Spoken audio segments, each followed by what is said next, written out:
नमस्कार। अभी हम स्वयं सहायता समूह यानी कि सेल्फ हेल्प ग्रुप के बारे में 2-3 वीडियो अभी बनाया है। ये चौथा वीडियो है हमारा। पूरा self help group concept and management यानी कि स्वयं सहायता समूह का गठन प्रक्रिया और उसके संचालन करने की तरीका के ऊपर हम ये वीडियो बना रहा है। हम आशा करते हैं ये वीडियो आप सभी को अच्छी तरह से काम आएगा। तो ये वीडियो हमने पुस्तक संचालन के बारे में बनाया गया है। ये आप ध्यान से सुने तो आपको कोई भी स्वयं सहायता समूह के लिए पुस्तक संचालक का नियुक्ति कैसे करना है, उनका कामकाज कैसा, वो किसी व्यक्ति होना चाहिए, कहाँ से उनको हम चुनाव करना चाहिए या नहीं तो चयन करना चाहिए, उनकी ये योग्यता क्या रहना चाहिए और वो करने का काम क्या है, ना करने का काम क्या है, और उनका काम को कौन समीक्षा करते हैं, और उनका काम को जो भी पैसा देना है वो पैसे का निर्धारण कौन करना है, वो पैसा कब देना है, कहाँ देना है, ऐसी सारे विषय हम इस वीडियो में हम बात करेंगे। दोस्तों अभी शुरू करते हैं। स्वयं सहायता समूह में हमने बात किया था हमारा जो इससे पहले वाले वीडियो में, स्वयं सहायता समूह गरीबों के लिए गरीबी से बाहर लाने के लिए मदद करता है। और ये स्वयं सहायता समूह में बहुत सारे काम होता रहता है और इसमें कुछ फाइनेंशियल यानी कि वित्तीय और कुछ गैर वित्तीय यानी कि सामाजिक कार्यक्रम भी होता रहता है।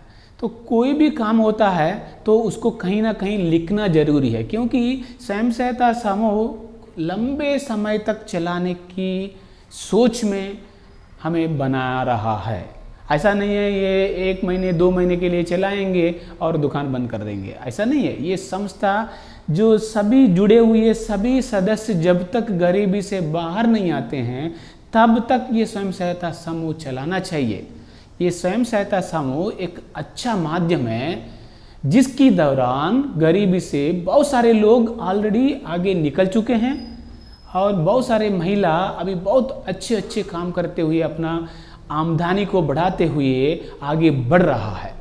अगर देखा जाए तो कई सारे राज्यों में महिला 20 साल से 15 साल से समूह में जुड़ के बढ़िया बढ़िया काम कर रहा। आप सुना होगा आंध्र प्रदेश का, आप सुना होगा तेलंगाना का, आप सुना होगा बिहार का, आप सुना होगा केरल का, और देश की अलग अलग कोने में बहुत अच्छी तरीक़ा से महिला स्वयं सहायता समूह के माध्यम से गरीबी से बाहर निकल रहा है। लेकिन ये स्वयं सहायता समूह एक संस्था है। ये संस्था एक संस्था जैसा काम करना है।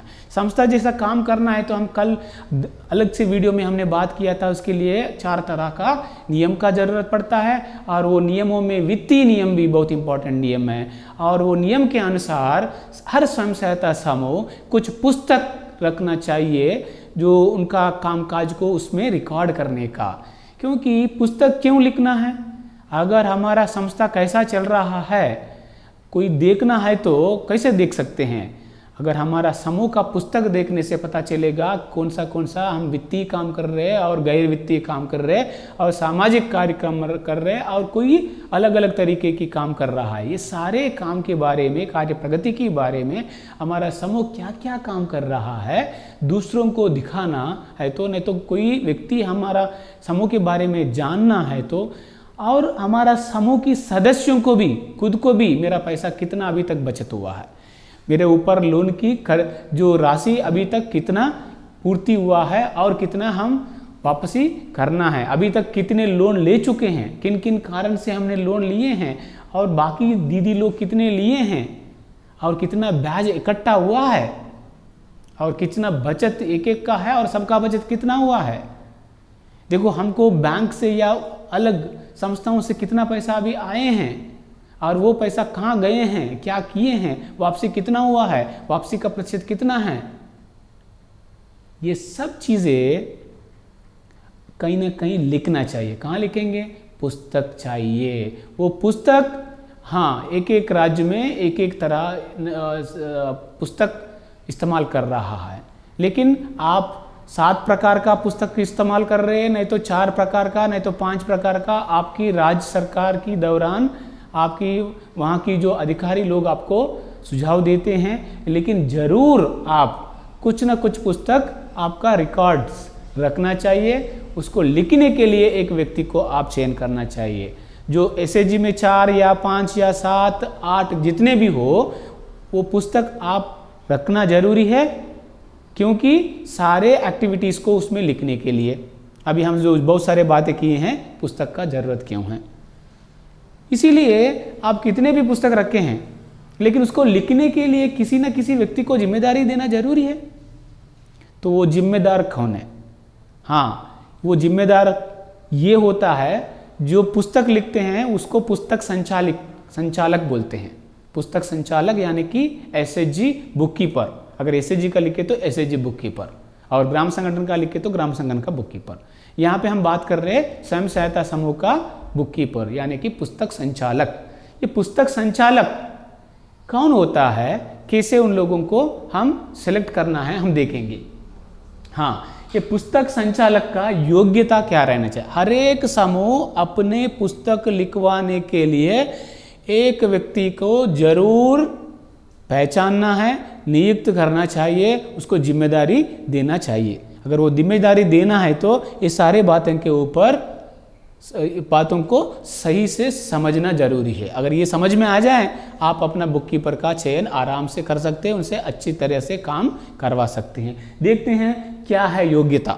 हर काम के लिए कुछ न जो काम के हिसाब से जिस व्यक्ति को हम चुनाव करना चाहते हैं, नहीं तो जिस व्यक्ति को जो जिम्मेदारी देना चाहते हैं, उनको कुछ योग्यता का जरूरत पड़ता है। एक टीचर है तो वो टीचर को कुछ योग्यता का जरूरत पड़ता है ना। एक पुलिस होना है तो कुछ योग्यता का जरूरत, हर काम के लिए कुछ योग्यता का जरूर पड़ता है। वैसा हमारा सेल्फ हेल्प ग्रुप की पुस्तक संचालक का योग्यता क्या होना चाहिए, पहले हम देखेंगे।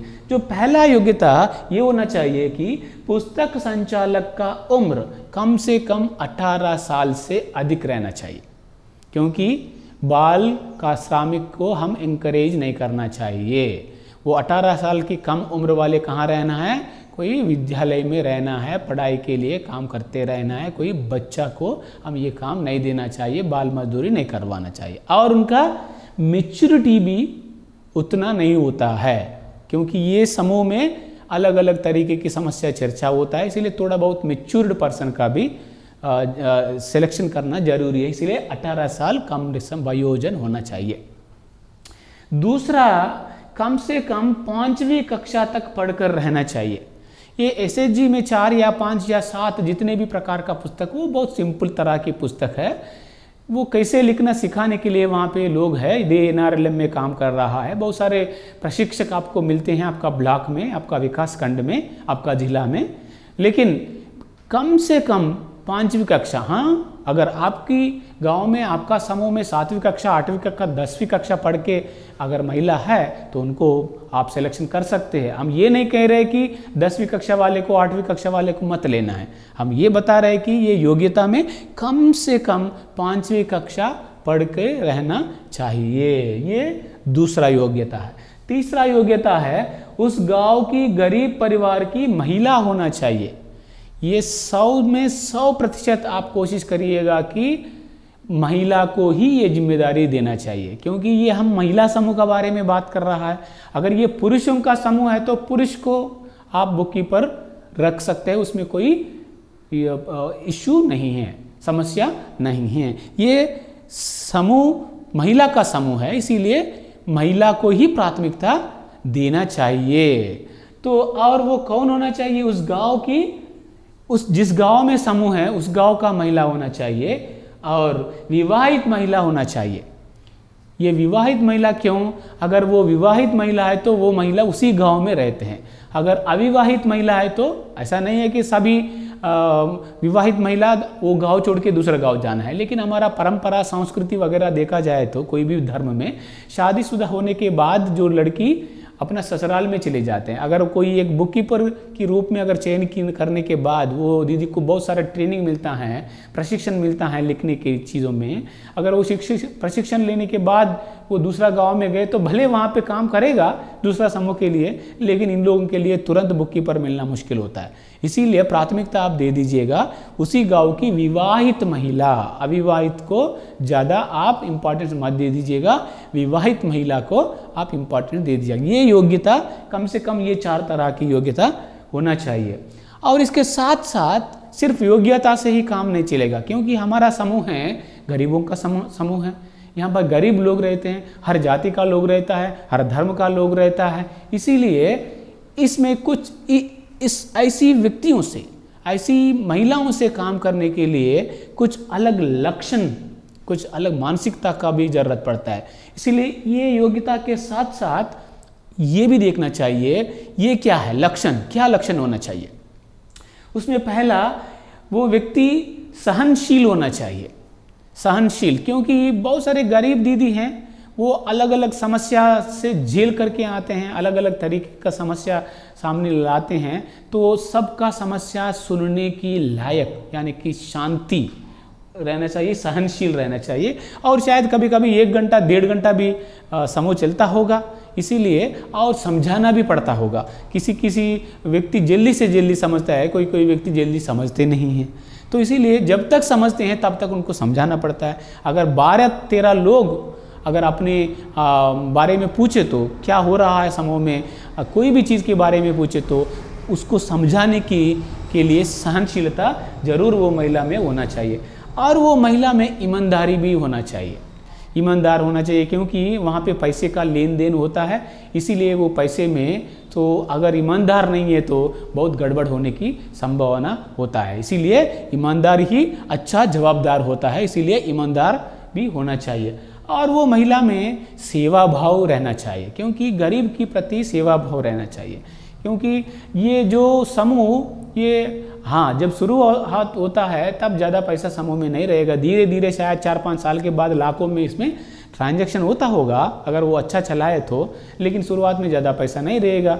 ये ज़्यादा पैसा आपको काम करने के लिए देते भी नहीं हैं, लेकिन जो जितना पैसा मिलता है वो पैसा को और काम को तुलना करके देखने वाला व्यक्ति नहीं होना चाहिए। यहाँ पे जो पैसा मिलता है आपको वो थोड़ा बहुत वो लोग देता है, लेकिन जितना आप काम करते हैं उतना काम की बराबर पैसा शायद आपको नहीं मिलेगा। ये एक अच्छा मौका है आपको गरीबों की सेवा करने का। इसीलिए जिसमें सेवा भाव रहता है वो महिला को हम ढूंढना पहचानना जरूर है। और वो महिला में डिसिप्लिन भी ज़रूरत है, समय पालन करने वाले, क्योंकि हमने इससे पहले जो बैठक के बारे में हमने वीडियो में बात किया था, महिला समूह की बैठक के लिए एक निश्चित दिन या डेट और जगह समय तय करते हैं। एक समूह हर सोमवार को नहीं तो हर रविवार को सुबह 10 बजे से 11 बजे तक फलाना दीदी की दरवाजे पे बैठक करने के लिए तय किया है। अगर वो 10 बजे तय किए तो हमारा बुक कीपर दीदी 11 बजे आए तो उसके लिए वेट करना पड़ता है, क्योंकि पूरा कार्यवाही लिखने का जिम्मेदारी दीदी का हाथ में रहता है। इसीलिए जैसा समूह का नियम है वो समूह की नियम के हिसाब से वो नियम को पालन करने वाले, उसको रेस्पेक्ट देने वाले और जो क्या बोला जाता है डिसिप्लिन, सेल्फ डिसिप्लिन व्यक्ति जो है, डिसिप्लिन जो जरूर मानने वाले, पालन करने वाले महिला जो है वो उसको देखना चाहिए। और गरीबों का प्रति सम्मान देने वाला होना चाहिए। मतलब कुछ लोगों को गरीब की देखने से उनको थोड़ा सा कम नज़र से देखते हैं, ऐसा नहीं देखना चाहिए। सबको समान देखने वाला दीदी होना चाहिए। ये योग्यता है, ये गुण लक्षण है। ये योग्यता के साथ साथ ये गुण लक्षण भी रहना चाहिए। सिर्फ योग्यता रहने से काम नहीं होगा, ये गुण लक्षण भी होना चाहिए। और बाद में और सिलेक्शन प्रोसेस में अगला कड़ी क्या है कि वो कैसे हम चयन करेंगे। वो चयन, ये योग्यता देखना है, बाद में गुण लक्षण देखना है। ये कौन देखना है? सब समूह की दीदी मिलके ये चर्चा करके तय करना चाहिए। क्या करना?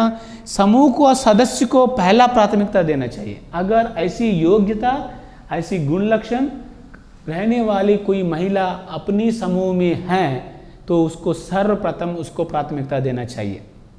समझ गया? अगर हमारा ग्रुप में है तो उसको प्राथमिकता नंबर 1 पे देना चाहिए।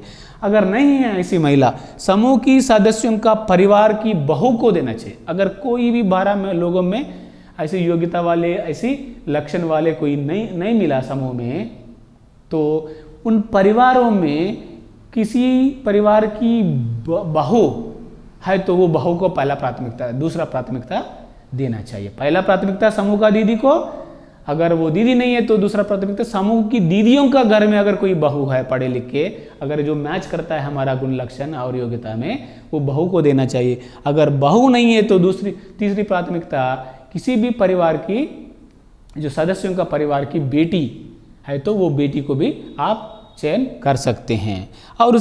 और जो नेक्स्ट प्राथमिकता है, तीसरा प्राथमिकता, उस गांव की अन्य समूह का दीदी, अगर समूह में नहीं है, समूह की दीदी लोगों का घर में भी नहीं है कोई ऐसी व्यक्ति गुण लक्षण वाली, योग्य वाली, तो आजू बाजू में और भी समूह होंगे, नहीं तो और दूसरा घर की कोई महिला की परिवार में है ऐसी महिला, तो उन परिवार मतलब आसपास की समूह की सदस्यों को भी ये जिम्मेदारी दे सकते हैं, उनको भी एक बुक कीपर जैसा आपकी समूह के लिए रख सकते हैं। ऐसा नहीं आपका समूह की ही रखना है, आपका समूह की दीदी को प्राथमिकता देना है। अगर ऐसी दीदी ना मिले तो बाजू वाले समूह का दीदी को भी आप ले सकते हैं, नहीं तो कोई दूसरा गांव घर की दीदी को भी ले सकते हैं।